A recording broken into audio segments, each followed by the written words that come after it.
Coming to you from the Deep South, this is the Blue Collar Leadership Podcast. High-impact leadership is not reserved for leaders, and it has nothing to do with your position, title, or rank. However, it does have everything to do with your character. It's time to climb to the next level and beyond, personally and professionally. Now, let's start making it happen with your host, Mack Story. Hello, everyone, and welcome back to the Blue Collar Leadership Podcast and my 30-part series on my book, Blue Collar Leadership and Supervision, Unleash Your Team's Potential. Today, we're on part 13 or chapter 13, whichever way you want to look at it. And today, chapter 13 is titled Leading by Example. The subtitle is, You're Always Teaching What You're Modeling, regardless of what you're teaching. So think about that.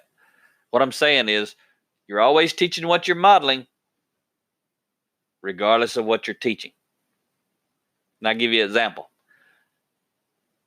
I meet a lot of people, a lot of leaders who tell me, and they actually are doing it. They read and study a lot of leadership content. They may be listening to this podcast right now. They may be reading my book. They may be reading somebody else's book, learning from other people. But they're studying a lot of leadership content. And I meet these people, and a lot of them, they can rattle off quotes. They can rattle off the principles. They can tell you all about it. But for whatever reason, some people struggle to be able to apply it. They can tell everybody else what they ought to do. But when I stand back and I watch,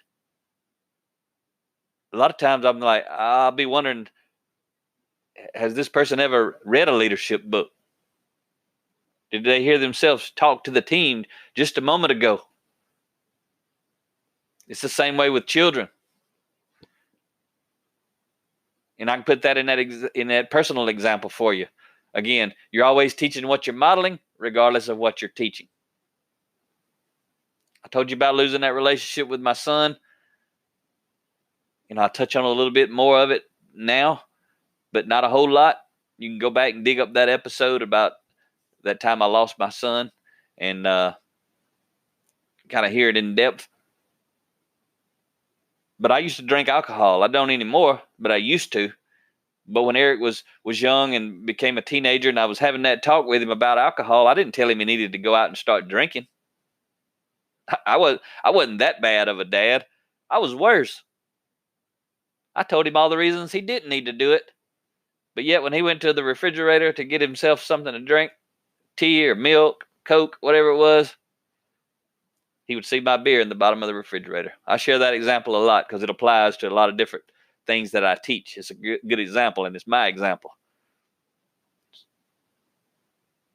So I wasn't teaching him what I was teaching him. I was teaching him what I was modeling. That's why I say you're always teaching what you're modeling, regardless of what you're teaching. I was saying one thing, doing another. Happens all the time at work as well. Leaders tell everybody else what to do. Pick up trash. Why is this area so dirty? And they walk into the area and out of the area, and the leader never picks up a piece of trash. Got a great story about Dan Cathy relative to this principle right here. Dan Cathy is the son of Truett Cathy, who founded Chick-fil-A. And I share this story a lot. It fits in a lot of different places, so you may have heard it before, but it fits right here. I had the privilege of hearing Dan speak at a John Maxwell event that I was at quite a few years back. And Dan got up there and he was actually talking about what servant leadership looked like, or in my words, what high-impact leadership looks like. They're the same thing. Helping people, serving people, whatever you want to call it, it's the same thing. And so Dan was asked to come up and just speak for a few minutes about what that meant at Chick-fil-A. His father, Truett, founded Chick-fil-A, and he's passed away now, but Dan is the chairman and CEO of Chick-fil-A these days and has been for a while. So Dan says, this is what it means at Chick-fil-A. It means when I pull into the parking lot, I park in the farthest parking space from the front door. What he says is, no one's going to walk farther to the front door every day than I do. He don't have a front row parking spot that says, Dan Cathy, CEO, let me park by the door because I'm special. That sends a message to people. And it sends one that this person thinks they're special. But Dan doesn't think he's special. Dan thinks he's just a regular guy. So he goes to the other end of the spectrum and says, I'm going to park farthest away. I may pull into the parking lot, nobody's there. I'm going to park in the farthest spot. But the key point that I want to talk about relative to this principle I just shared with you was, he said also, he picked up trash all the way to the front door and all the way back from the front door. And he never told people to pick up trash. But guess what they did? They picked up trash because they saw the leader doing it. He didn't walk past trash and then go find somebody to go out there and clean up the parking lot. I'm sure if there was a big mess, he might go in there and ask somebody to help him clean it up while he was doing it himself. This high impact leadership that I'm teaching you about, it's an entirely different level of character development than most people see in their leaders or their boss. But this chapter on leading by example is critical if you want to become a high impact leader worth following. Albert Einstein said it this way: example isn't another way to teach, it's the only way to teach. Everybody's watching. I tell leaders, when I used to be teaching and consulting on lean manufacturing, I used to tell leaders, when you walk through your facility, relative to, let's say, picking up trash, I'll tell the leaders, it doesn't matter what level you are. If you're an entry-level frontline supervisor, or if you're the plant manager, or you're the CEO, it doesn't matter. If you walk through that facility and you walk past trash, and you act like you didn't see it, you just co-sign to everybody watching, I really don't care if this place is clean. I may care if you pick it up or not, but I really don't care. I think it's your responsibility to keep it clean, not my responsibility. Which leader do you want to follow? One who feels like that, or one every time you see them, they're picking up trash? And I know people who know Dan Cathy, and I've heard them talk about him. He picks up trash everywhere, not just at Chick-fil-A, everywhere. It doesn't matter where he goes, he picks up trash. He values picking up trash. He values keeping the environment that he's passing through clean. I'm sure there's a limit to it. He probably don't stop on the interstate every time he's driving down the road and pick up every piece of trash he sees. But if he's walking past it, he can pick it up. But most importantly, without a doubt, within his own organization, whatever you want as a leader, you've got to set the example. If you want your team leading, learning and growing, guess what you need to be doing? And you're doing it. If you're listening to this, you're doing it. But make sure your team knows you're doing it. I spoke to a group of business owners a while back in Louisville, Kentucky. And one of the owners heard me, and I was talking about this book, actually, about 4 hours that Rhea and I, my wife, were speaking on this book. This little 30-chapter book, 3 pages per chapter. It takes me, if somebody really wants me to teach the entire book, it takes me probably about 12 hours. But a lot of times we go around and we speak. Any company, we reduce our speaking fees down to $3,600 and give the organization 200 copies of the books, which actually is the same cost. If you bought 200 books, it costs $3,600. But we reduce our speaking fees, my speaking fee, to $3,600, and I give the owner or the conference manager 200 copies of the books, and then we basically go speak. So that's what we were doing. And this one business owner, his light bulb went off, and he realized what he was expecting in his company and what he was wanting in his company. And he looked in the mirror like every good leader would do, every high impact leader, and he asked himself, how am I doing? What's cool is he bought 2 of those packages, and we went out to speak to his team in Boise, Idaho, and near Seattle, Washington. And he bought 400 books, or got 400 books, paid us to come out and speak twice. We didn't come for probably 6 or 8 weeks. It was probably 6 or 8 weeks before we went out there after he heard us speak. But within a few days, he was emailing me and telling me what he was doing with his team, and he was starting to do book studies and that he was reading. And then when we were out there, he shared with me how he had stopped watching so much TV and started reading more. And he was telling me about all these books he was reading. And a lot of them I had recommended or he had learned from my books, and a lot of them he had discovered on his own because now he had been reading and growing. But that's high impact leadership. He wants to take this stuff to his organization. Guess what he needs to be doing? He needs to be modeling it, and he is, and it's phenomenal. But so many leaders, it doesn't matter what level. They may not be the owner. They may be a supervisor of a production line somewhere or a foreman out on a job site, and they just wish their team would get better. But they walk in every day exactly the way they were yesterday. They're not getting any better. They're not talking about what they're learning. They're not teaching and sharing with their team. So you can take this principle and apply it in all kind of different areas. I'm actually applying it to what we're doing right now relative to leadership development, personal growth, and that sort of stuff.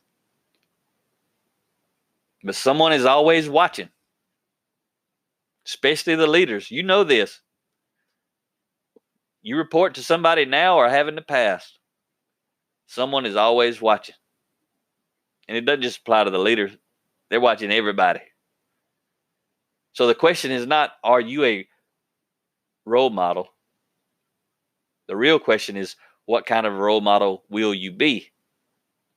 Because remember, you're always teaching what you're modeling, regardless of what you're teaching. Your example, your behavior, everything about who you are, how you do what you do, why you do what you do. That's the example. Same way at home. Think about this. Do you want your team to listen to you? Guess the example you need to set. You must listen to them. And the last 2 episodes was talking about communication. The last one was actually about squinting with your ears, right? Squint with your ears. And I didn't tell you, but I should have added it in there. Ria's got an amazing book called Straight Talk, The Power of Effective Communication. But it's really about connection. But a lot of people don't know that word, so she calls it The Power of Effective Communication. But it's 30 chapters, 3 pages each. I may do a series like this on it one day. But she's got audio book, ebook, and paperback. If you really want to dive into being a better communicator, specifically that, or helping your team communicate, you want to do book studies with team members, her book, Straight Talk, you can find it in our store, bluecollarleadership.com. Go into the store and look underneath her books, and you can find it there. But really, really good stuff that Ria's got in that book. And think about this. Do you want your team to trust you? I bet you do. If you're leading a team, I promise you want them to trust you. But guess what you must do? You must trust them. You may think, oh, I can't trust them. That's probably what they're thinking too. I can't trust him or her. You're the leader. You've got to fix whatever needs fixing.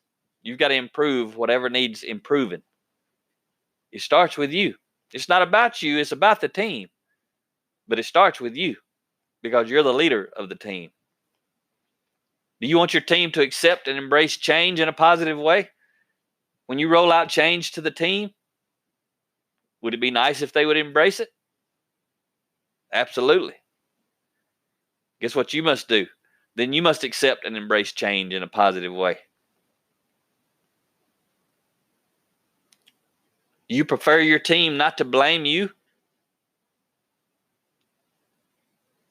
Then you must not blame others. So think about these last 2. Do you want your team to accept and embrace change in a positive way? Do you prefer your team not to blame you? No leader wants their team blaming them, but the leader will blame the team. I've seen this a lot, and I actually talk about it in this chapter in the book. If you read it, you'll get a little bit deeper dose of it. But I've been out working with teams. When I was leading all these process improvement teams, I talk about all the time, 11,000 hours worth of it. And I'll be standing with a team, and their leader comes up. Leader hadn't been in the picture. All of a sudden, leader shows up. First thing out of the mouth, I got bad news. And I don't do it where people can see me, but inside, I'm just shaking my head. I'm like, why would this leader, I'm thinking to myself, why would this leader walk up, instantly demoralize the team, and say he's got bad news? He could have just said, I have news. I got some news. But he already set the stage for him to want to resist it, because he said, I got bad news. He could have just said, I got news. And then he'll deliver the news, he or she. And then a lot of times they'll blame their leader. All I'm doing, I'm just a messenger. It happened up above me. I'm just cascading it down. So now they're modeling for their team to blame their leader when things go in a way that they don't like. He's just trying to pass the blame. He don't want the blame on me. He wants to pass it to his leader. And then he'll give them the news, and he's already made this bad news, and he told them he thought it was bad news, and he still does. Now they think it's bad news. And this leader will moan and groan about it, trying to soften it up. And then he'll turn around and walk off. And I'm still standing there, and I watch what happens. And the team starts moaning and groaning, talking about the bad news. And guess who they blame? As soon as that leader walks off, guess who they blame? They blame that leader, because that leader has trained them to blame your leader. That leader walks out and blames his or her leader on a regular basis. So when he walks off, his team sits there. He don't see this, though, he or she, because they're gone, right? But I see it. I've seen it a lot, because I'm not gone. I'm still there. I'm actually responsible for accomplishing a mission with the team. So I have to fix all that mess that the low impact leader walked up and sprinkled all over everybody. I got to clean it all off and get everybody back on the mission. But that's the kind of stuff that happens. Low impact leaders do not even understand the example, because they're not trying to understand it. I give you a ton of credit. If you're listening today, whether you're a leader now or aspiring to be a leader, you got my respect, because you're listening. You want to get better. You want to be better. You've seen all these people that I'm talking about, and they're still out there. They're all over the place. What we have to do is make sure we're not one of those people. So thank you for listening. If you're a leader and you have other leaders report to you, get this book. Lead them through a book study. Model the example. Show them the example you want to be setting, and give them permission to hold you accountable. When you see me doing the opposite of what I'm teaching you, raise my level of awareness. But see, a lot of leaders don't want to teach this stuff to their folks, because then their folks will expect them to be this way. That's kind of crazy, right? I want everybody to know this is the way I ought to be, and I want to try to be this way, and when I'm not, I'm wrong. If you're a formal authority leader and you have people on your team who are leading other people, you need to get this book. Get a book study going. Start teaching them. Get everybody a copy of the book. Order the book on audio on your phone or whatever, and let everybody sit around, listen to the audio book while they read along, and underline their key points. Once the chapter is over, take 6 or 7 minutes for the audio of one chapter to play. After that 6 or 7 minutes is over, go around the room, let everybody talk about the key point that they underline, their key takeaway. And then most importantly, why was that a key takeaway? Each person shares the key takeaway and why. The next one shares key takeaway and why. Go around the room, and then you can go about your business. Or you can sit there and discuss it, whichever one you want to do. But at a minimum, if you're a leader, you need to be growing and developing your people. I'm doing it for you, and I don't maybe not even know you. You know those people. Let them know you value them. Let them know you want to help them succeed. And you do, because when they succeed, you succeed. This stuff's not hard to comprehend. It's just hard to do because you're busy. doesn't mean you're a bad person. Think about this. When you talk about and blame others behind their back, you're modeling who you are on the inside to those watching from the outside. Without actually saying it, you're communicating to everyone. If I talk about and blame others behind their back, I'll do the same to you. If I talk about and blame others behind their back, I'll do the same to you. So that's what's happening. When a leader goes out to their team, I may be one-on-one with a team member, and I'm talking about another team member.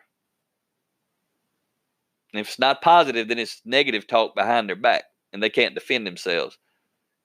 That person I'm talking to about the other person knows I've just trained them, and I'll do the same thing about them. I may talk about my leader in a negative way to my team. That tells them there's a good chance when I'm up talking to the leader, I'm talking negative about my team. Who we are matters, because somebody's always watching. There's a lot of dysfunctional teams out there in the world, and it's because they got dysfunctional leaders. That's just the hard, cold truth. If you're listening to this and you've been following along, you already know it, and you're trying to do something about it. You don't want it to be you, and neither do I.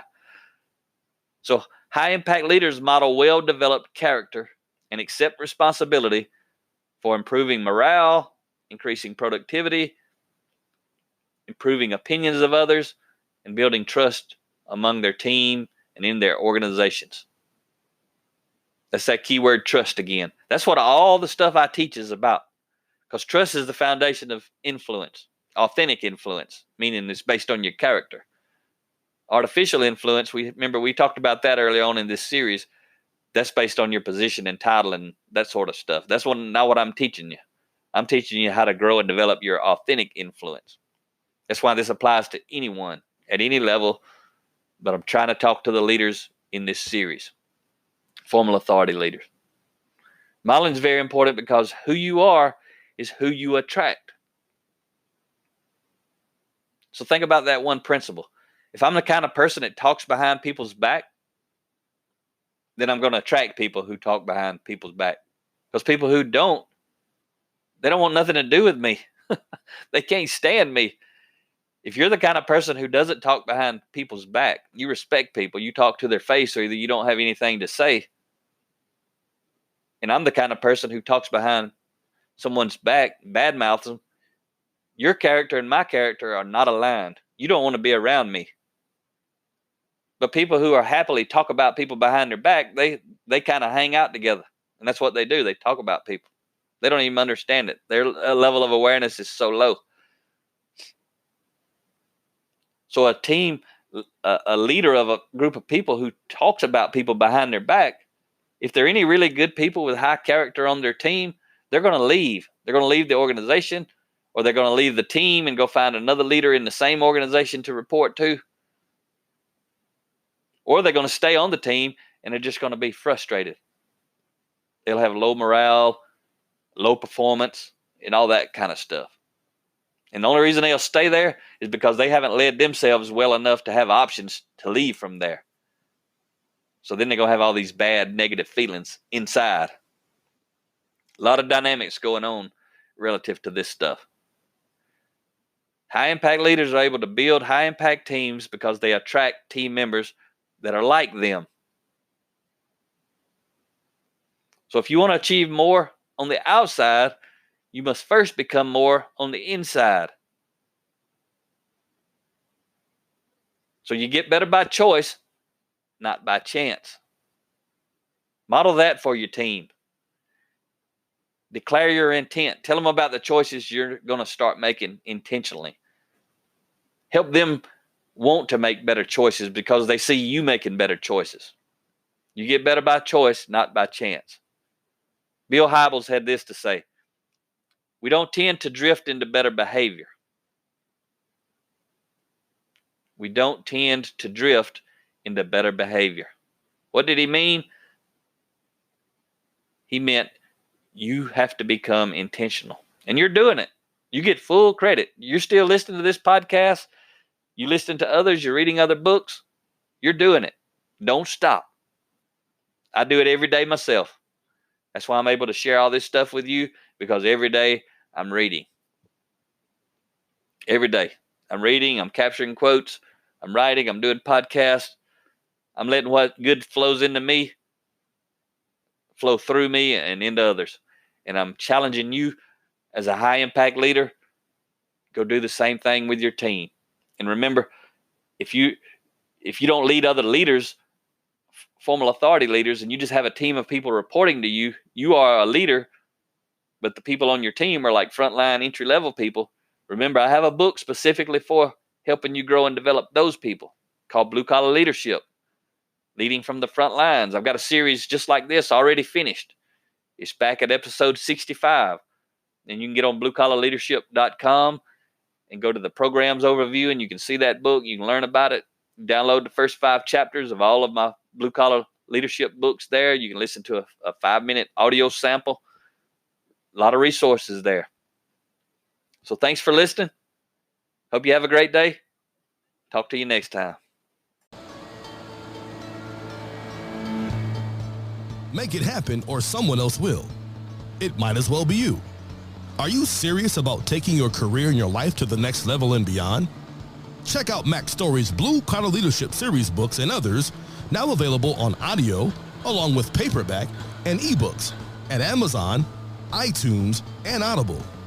Please visit bluecollarleadership.com to learn about Mack's books, programs, special offers, certifications, and more. Thank you for listening to the Blue Collar Leadership Podcast.